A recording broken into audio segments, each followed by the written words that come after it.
we are moving on to our final thesis presentation of the day, and that's going to be from Jamie in psychology.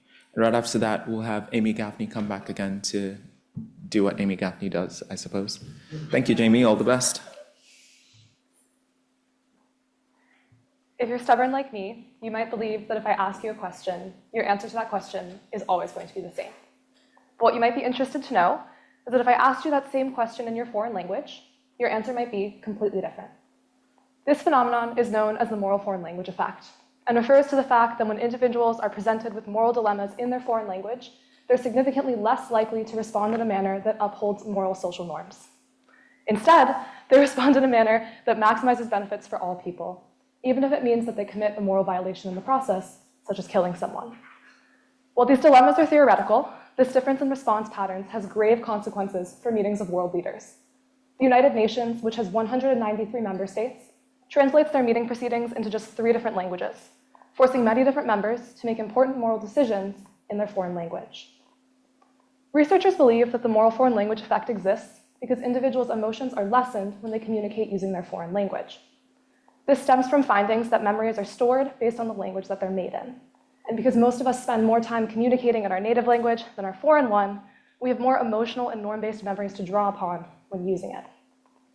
Language immersion experiences, such as spending time living in an area where the main language spoken is your foreign language, help individuals to form emotional memories in their foreign language. So for this reason, I felt that individuals with these types of immersion experiences would demonstrate less variation in their responses to moral dilemmas based on the language that they're presented in.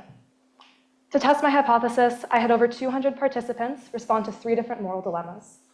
The participants were split into 2 different groups, one which received the dilemmas in their native language, English, and another which received the dilemmas in their foreign language, either French or Spanish.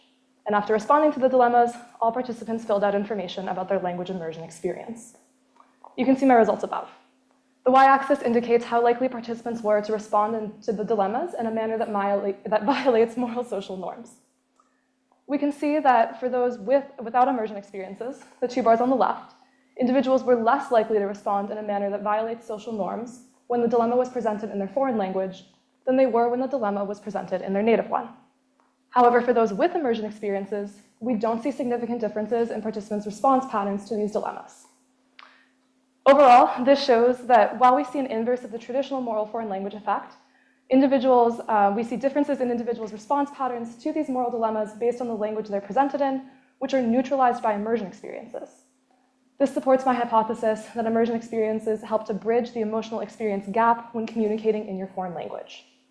So if you're going to answer moral questions in your foreign language, you're going to want to make sure that you've spent time immersed in that language first. Thank you.